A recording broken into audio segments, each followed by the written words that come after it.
government has made the hijab, the black headscarf, an emblem of its religious and political identity. But now Iranian women are taking a stand. Increasing numbers of them are protesting, demanding their right to wear whatever they want in public.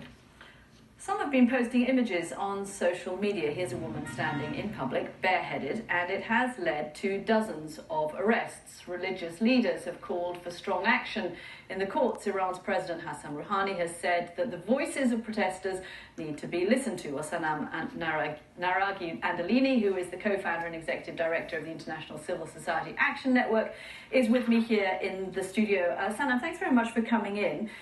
Your mother protested in 1979 when this law was actually first implemented that women had to wear headscarves. When they first announced the imposition, she was amongst 100,000 women who were out on the streets. But my grandmother also protested back in the early 20th century when Reza Shah banned the hijab. So in my own family, we've seen, it was banned, and for my grandmother's generation, it was enforced for my mother's generation, and for my generation, certainly it has been something. These social media posts are getting quite a lot of attention. The Iranian government has said that this is all an outside conspiracy and that these women have been deceived in taking off their hijabs. That's absolutely not true. I mean, it has been since the 1980s.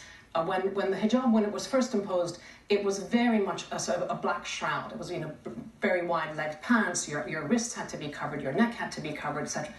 The women have been pushing back the hems and pushing back the headscarf since the 1980s. I've been going back regularly. I remember in the 1990s seeing pedicured toes, which was a big issue at the time.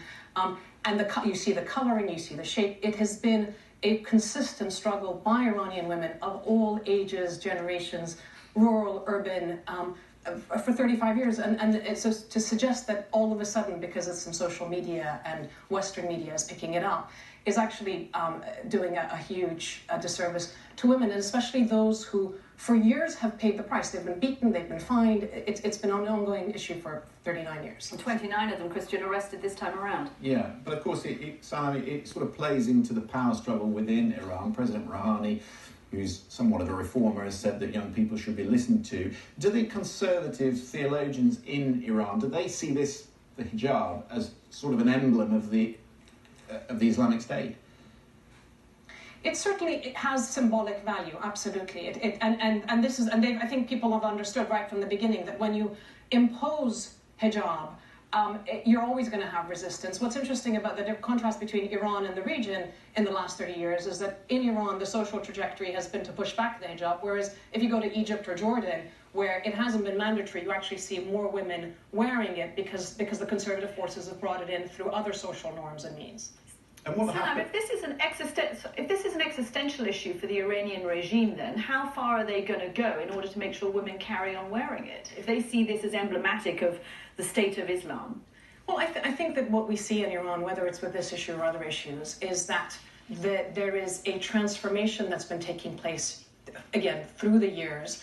And this issue, precisely because they allowed women to, as I say, shorten the coats and make the scarves, that just sort of literally a thin veil, has already been something that we've seen changes in.